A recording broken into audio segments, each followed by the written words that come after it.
हुजूर फरमाते हैं कुछ लोगों को अल्लाह क़यामत में बगैर हिसाब किताब जन्नत में दाखिल करेगा। फरिश्ते पूछेंगे पुल सिरात से हुआ है, वो कहेंगे देखी नहीं।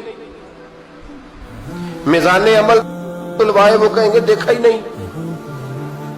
कैसे आ गए? तो कहेंगे खुदा के फजल से आ गए। फरिश्ते पूछेंगे तुम्हारा अमल क्या था? वो कहेंगे कुछ भी नहीं। आम लोगों की तरह नमाज पढ़ते थे, रोजा रखते थे, हज फर्ज हुआ तो किया, ज़कात अगर हमारे ऊपर लागू हुई तो दी, आम रूटीन के मामला। तो फरमाए इतनी बड़ी फजीलत के बगैर हिसाब किताब जन्नत, कोई तो वजह होगी। तो बंदे अर्ज करेंगे वजह एक ही थी कि रब जो हमारे हक में फैसला करता था हम उस पर राजी हो जाया करते। अल्लामा इकबाल ने एक बात लिखी है। इकबाल कहते हैं जब मैं लंदन में वकालत करता था तो एक खातून थी, लेडी बार्नस उसका नाम था। छोटे मोटे मुकदमात लेके वो मेरे पास आती थी। बीबी एक होटल चलाया करती थी। उसका खामन जो था वो फौज में मुलाजम था। इकबाल ने खुद लिखा है, इकबाल फरमाते हैं कि एक दिन वो खातून फिर किसी केस के सिलसिले में मेरे पास आई। तो जब वो आई तो उसने नकाब ओढ़ा हुआ था, बुर्का किया हुआ था। तो चूंकि उसने नकाब ओढ़ा था, मुसलमानों की निशानी थी। नकाब ओढ़ना किन की निशानी है? अल्लाह आपको खुश रखे।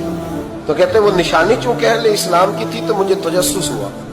मैंने कहा लेडी खैरियत है? मेम साहब ये बुर्का पहना हुआ है। तो कहने लगी हंस के, इकबाल मुझे पक्का यकीन था कि आप जरूर पूछेंगे।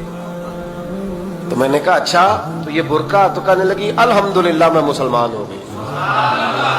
तो मैंने फौरन कहा कि आपका शौहर तो फौज में मुलाजिम है, फौजी के लिए बदलना और फिर मुल्की कानून और ये चीजें। तो कहने लगी उसने मुझे क्या कहना था, वो खुद कलमा पढ़ गया। तो कहती है मैं और मुतजस्सिस हुआ। वो केस की बात करती तो मेरा तजस्सुस बढ़ गया। मैंने कहा तू केस छोड़ के बता कलमा कैसे पढ़ा? तो कहने लगी इकबाल असल बात यह है कि मैं ना बे औलाद थी, खामद भी बड़े अच्छे पैसे कमाता, मैं खुद भी होटल चलाती, पर डिप्रेशन और टेंशन और बिला वजह की परेशानियां जान नहीं छोड़। ये टेंशन और डिप्रेशन का ना मुझे अरबी तर्जुमा कोई नहीं मिला। ये डिप्रेशन और टेंशन का ना मैंने तलाश किया है।